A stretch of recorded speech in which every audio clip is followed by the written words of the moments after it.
Hi everyone, thanks for joining. My name's Callum Beaumont. I'm the founder of a recruitment agency called Cordell Beaumont.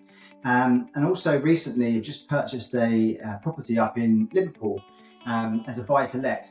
So you may have seen one of my earlier videos which basically showcased when I first picked up the keys, went into the property and gave a bit of an idea of why we bought that house and also the plans that I was going to kind of go ahead with in terms of kind of some light refurbishments and that. So a few weeks on now, we finally got a tenant in. So I was gonna post this video probably about 2 or 3 weeks ago, but unfortunately we've had a couple of tenants that didn't pass their referencing checks and then financial checks. So we've delayed this slightly until the new tenant is actually in. So as of literally yesterday, very pleased to finally have a tenant in, and yeah, excited to get it up and running. So in this short video, just going to give you a quick overview, first of all, of the update on the house itself. Give you a quick video we recorded a couple of weekends ago when we were back up there. I took my wife and our kids up there with us. It was really great to show them the house. And now, as it's rented out, probably won't get the chance to go up there for a little while. So it's good for them to sort of share and be part of the journey. And also we run through quickly some of the numbers, what we bought the house for, what the rent is, typical costs that we're going to incur, things like the mortgage cost, interest rates that we managed to secure at the time, and go from there. So thank you for tuning in, hope you enjoy, and more to come. Thank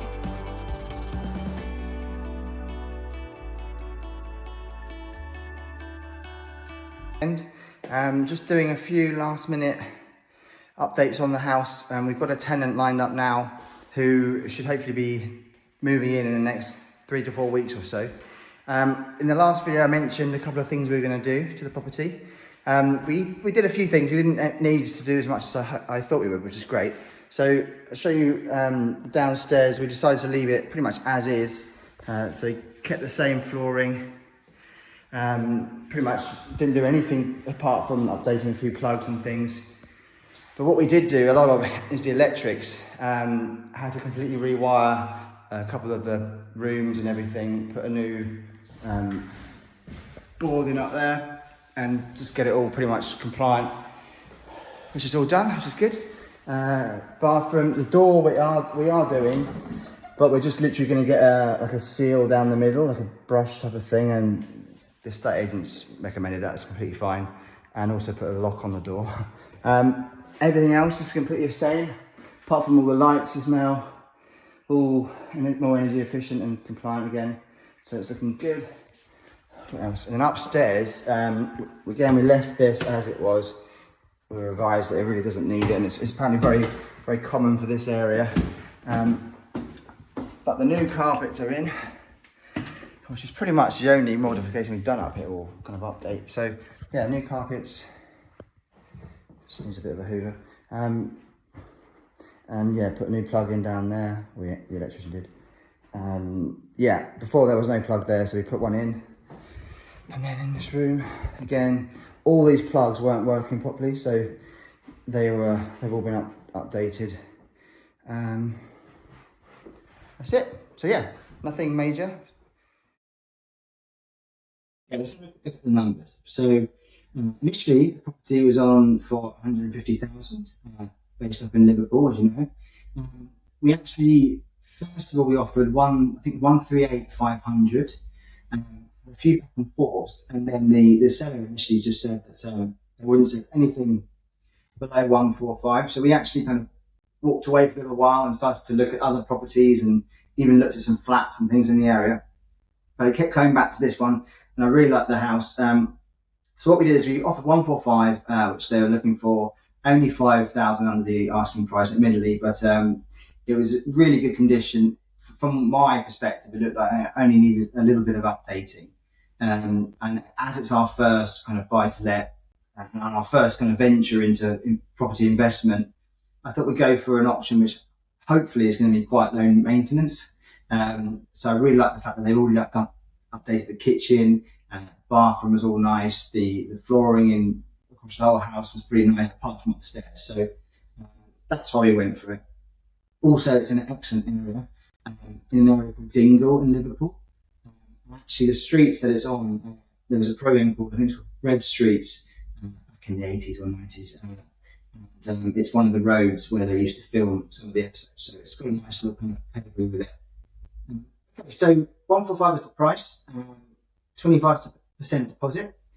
Now we had to buy the property through a limited company. So I run Cordell Beaumont, the recruitment agency, and it's a limited company. And because of our kind of me not obviously being an employee of sorts, it makes more sense to open up another limited company for property, and that's what we did. And also now with the kind of the legislation behind being able to sort of charge, kind of factor in interest, mortgage interest through your costs, it's much easier to do that through a limited company. So that's why we set up. Okay, so if you look here, the stamp duty was around 4,350, which is 3%. The solicitors to just over 2,300, plus all the local searches. Murton in Cranbrook was our solicitor. We've used, my family and I have used them literally 20, 30 plus years, all the moves we've done over the years. Really recommend them if you're in the Kent area. The mortgage fees, 800. Then we did a full building survey. I think it was just under 600. And just wanted to get us a bit of sort of security by the fact that there wasn't anything really serious that we wanted to know about before we kind of obviously took on this first property. They did flag a couple of things. In particular, the main ones were based around the electrics, which we'll get onto later, and you probably would have seen. If you saw our part one to this episode, there was we talked about doing the electrics throughout, and mainly upstairs as well. So that was the main thing they mentioned. And as we get down, we kind of had initially a budget for around £4,000 or so for the refurbishments and any repairs that needed doing. But actually, in the end, it came to about 2,500, and most of that is electrics. The other bits is just literally the carpets upstairs, and then the just some very minor things on the doors, like fixing the handles and putting a lock on the bathroom. So we put this in. Also, we had a void cost in case it took a long time between kind of getting the keys and actually renting it out. So when did we pick up the keys? We picked up the keys on the 21st of July, so August. So just over 2 months essentially. So I guess you could call that two months worth of rent, which would be about 1,600. So we just ran it up to 2,000. So overall, the purchase costs, assuming I've done this correct, which may not be the case. Obviously, first shot at kind of analysing kind of property deals and keeping track of the costs and things. So it came to just under 50,000 to essentially put the deposit down and get the keys and get things ready to let, essentially. So now the monthly costs, what we calculated, so the mortgage, obviously the last sort of 6 months or so, the interest rates on mortgages have just been skyrocketing. At this time, they seem to be easing a little bit now in September, but certainly it was probably, some might say, not the best time to buy, but I think if we hadn't have gone then, we probably wouldn't have been able to get that property. There probably would have been a lot more competition, and I was just, as a general theme, I tend to seem to try and always go against the general sensible ideas, but I'm really pleased that we got it, and I'm delighted that, okay, yes, we're paying a higher rate now. We've done it for a 2-year fixed, so hopefully, fingers crossed, in 2 years, that'll come down a little bit, which will then help our overall kind of cash flow throughout the month. We're using a letting agency, fully managed, so that's 10% plus VAT, so it comes out to £96 a month. We're using TVG Lettings in Liverpool, and I have to say they've been excellent. The whole kind of, let's say 6 months, even leading up to buying the house, a guy called Darren there in particular was very, very helpful at just to give me guidance on areas to look at, estimated rents you could get. And I'd send him details about, not job details, house details, and he'd give me a rough idea of what the rent might be and kind of what demand could be. So really, really helpful, and they're going to manage it fully.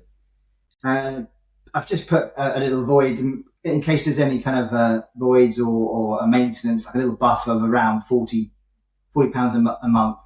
Could probably do a bit more than that, but for now I've just put it at 40. This is the insurance, so we've got the landlord's insurance and a whole range of other insurances. No service charge or ground rent because it's a freehold.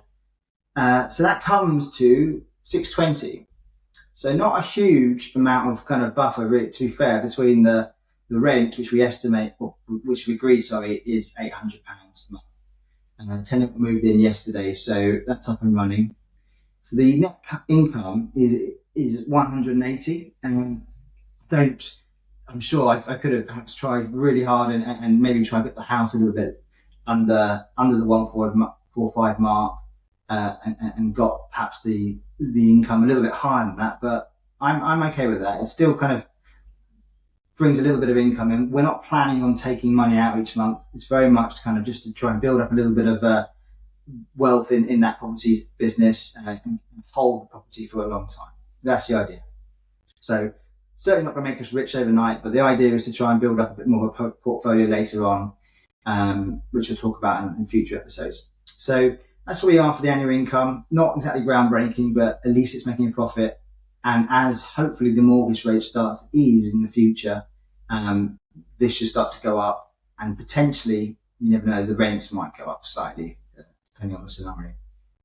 So the gross yield, if we just take a very kind of high level look at the kind of, basically the rent over a year, divided by the actual price of the property, we're looking at about 6%. Well, it's 6.6%. And that means the actual kind of return on investment for the whole purchase is 4%, which I know after watching lots of videos on YouTube and reading lots of property related books, probably should be looking for something more around the 10% or higher. But as I said, the first property we're buying, the main thing for me was just to get in the game, basically, start taking action.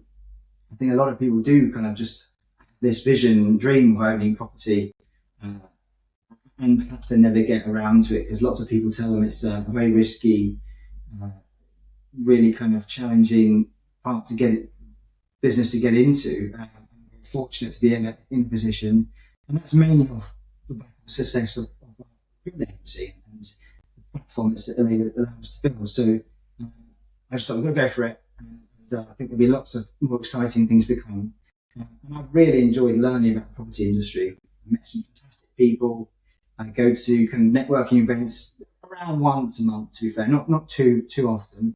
My main focus is the recruitment agency, so this is very much something to sort of set and forget on the side, fully managed by other people, while I obviously focus on recruitment day to day. Before I sign off, I just want to say a big thank you to Vicky Pears, who runs the Inside Liverpool kind of community. Her YouTube videos and her kind of forum have been extremely helpful to me, and I know a number of other kind of people that are based outside of Liverpool that are looking to invest in the city. And I went to an event with hers, I think it was last year, and also a part of her members on our Slack chats and things. So it's really helpful getting an overview and some insights and guidance from her network as well as from her herself. So another person to thank is Eddie, who runs the EJC Electricals. And let me just make sure I got that right before I forget. Yeah, EJC Electrical. He's did our electrics on the house. It was extremely helpful. I met him through the Inside Liverpool community. Really, really helpful, as I said, and got the work done fantastically. So I highly recommend him. I guess the last thing is really just to explain why we actually went for Liverpool and why we chose that city. For me, I spent a long time kind of researching, following all different podcasts, reading books about beginners' guides to property investing and areas to look at, to analyse areas. And, I was looking at places like Birmingham, Liverpool, Manchester, Doncaster, Wigan, Warrington, and yes, some areas with a much higher yield. But I just thought that Liverpool I kind of kept going back to because I'm really into music. I love Beatles and kind of the whole music scene up there.